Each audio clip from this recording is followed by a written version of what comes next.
हम अक्सर लोगों को यह कहते हुए सुनते हैं कि मैंने कभी कोई बुरा कर्म नहीं किया है, फिर भी मैं बीमारियों से परेशान हूँ। ऐसा मेरे साथ क्यों हो रहा है? क्या भगवान बहुत कठोर और निर्दयी हैं? पहली बात तो हमें ये समझ लेनी चाहिए कि हमारे कार्यों और भगवान का कोई संबंध नहीं है। इसलिए हमें अपनी परेशानियों और पीड़ाओं के लिए ईश्वर को दोषी नहीं मानना चाहिए। यदि आप सहगुणी हैं तो आप जीवन में संपन्न और सुखी रहते हैं।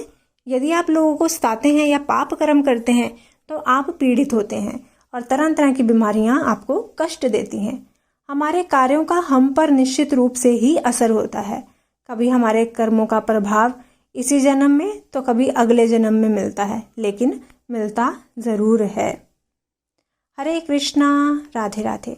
आप सभी का बहुत बहुत धन्यवाद मेरे चैनल पर आने के लिए।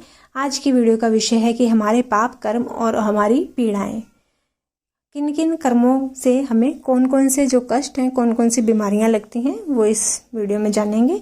अगर आप मेरे चैनल पर नए हैं तो मेरे चैनल को सब्सक्राइब कर लीजिए और साथ ही बेल आइकन को भी प्रेस कर दीजिए ताकि हर वीडियो की नोटिफिकेशन आपको मिलती रहे। और अगर वीडियो अच्छी लगे तो कृपया वीडियो को लाइक कीजिएगा, शेयर कीजिएगा, एक कमेंट ज़रूर कीजिएगा। यदि किसी रोग से कोई पीड़ित है तो ये ज़रूर समझ लेना चाहिए कि आपने अवश्य ही कोई पाप पूर्व जन्म में किया है। आपके पाप कर्म द्वारा होने वाली कुछ बातें हैं, जो कुछ बीमारियां हैं, वो मैं आपको बताने जा रही हूँ। तो आइए शुरू करते हैं। पहला है कि लोगों का धन लूटने वाले जो हैं उनको गले की बीमारी से वो पीड़ित होते हैं। हरे पेड़ काटने वाले और सब्जियों की चोरी करने वाले व्यक्ति अगले जन्म में उनके शरीर के अंदर अल्सर या कोई घाव उससे पीड़ित होते हैं। झूठे और धोखाधड़ी करने वाले लोगों को उल्टी की बीमारी लगती है। गरीब लोगों का धन चुराने वाले लोगों को कफ और खांसी से कष्ट होता है। पढ़े लिखे ज्ञानी जन के प्रति दुर्भावना से काम करने वाले व्यक्ति को सिर दर्द की शिकायत रहती है। यदि कोई समाज में श्रेष्ठ पुरुष उसकी कोई हत्या कर देता है तो उसे तपेदिक रोग यानी कि टीबी हो जाता है। गाय का वध करने वाले कुबड़े बनते हैं। निर्दोष व्यक्ति का वध करने वालों को कोढ़ हो जाता है। अपने गुरु का अपमान करने वाले उसे मिर्गी का रोग होता है। वेद और पुराणों का अपमान और निरादर करने वाले व्यक्ति को बार बार पीलिया हो जाता है। झूठी गवाही देने वाले व्यक्ति गूंगे हो जाते हैं। पुस्तकों और ग्रंथों की चोरी करने वाले व्यक्ति अंधे हो जाते हैं। गायें और विद्वानों को लात मारने वाले व्यक्ति अगले जन्म में लंगड़े बनते हैं। वेदों और अपने उनके अनुयायियों का निरादर करने वाले व्यक्ति को किडनी का रोग होता है। दूसरों को कटु वचन बोलने वाले व्यक्ति अगले जन्म में हृदय रोग से कष्ट पाते हैं। जो सांप, घोड़े और गायों का वध करता है वह संतानहीन होता है। कपड़े चुराने वालों को चर्म रोग होता है। पर स्त्री गमन करने वाले को अगले जन्म में कुत्ता बनना पड़ता है। जो दान नहीं करता वह गरीबी में जन्म लेता है। दान नहीं करने का मतलब जो समर्थ होकर भी दान ना करे वो अगले जन्म में गरीब बनता है। आयु में बड़ी स्त्री से सहवास करने से डायबिटीज का रोग होता है। मधुमेह।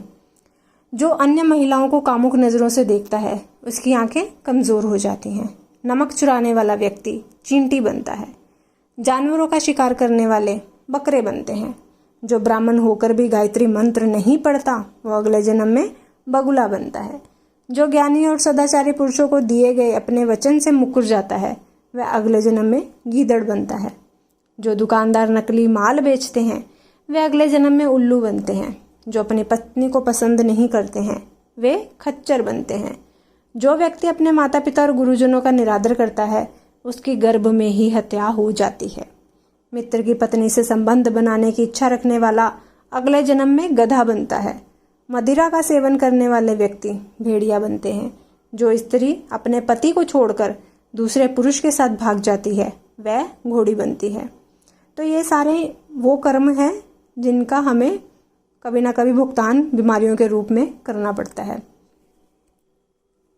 अब आता है कि हमारे जो पूर्व जन्म में किए गए पापों से रोग उत्पन्न हुए हैं उनको कैसे दूर किया जाए।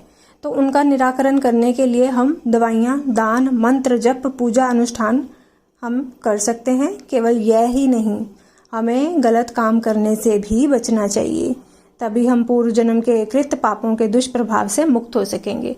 अब पिछले जन्म में हमने किसकी संगति में क्या किया वो तो हमें पता नहीं है, पर इस जन्म में तो हम सब कुछ सुध बुध में कर रहे हैं तो अपने कर्मों को सुधारना चाहिए।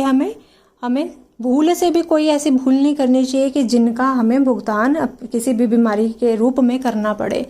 तो हमारे कर्म हमारा पीछा नहीं छोड़ते हैं, उनका भुगतान तो कभी ना कभी करना ही पड़ेगा। तो अच्छे कर्म कीजिए, अच्छे कर्मों का फल भी अच्छा होगा। अगर बुरे कर्मों का फल बुरा है तो अच्छे भी हमारे कहीं ना कहीं पे गिने जा रहे हैं, कहीं ना कहीं पे लिखे जा रहे हैं। तो अपने कर्मों को सुधारने की ही सिर्फ एक हमारी जो गलती है, वो हम नहीं कर्मों को सुधार पाते हैं और अनजाने में जाने में हमारे से गलतियां होती हैं जिनका भुगतान हमें बीमारियों के रूप में करना पड़ता है।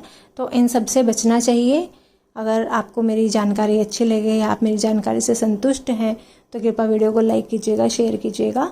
मिलती हूँ अपनी अगली वीडियो के साथ, तब तक के लिए सभी को हरे कृष्णा, राधे राधे।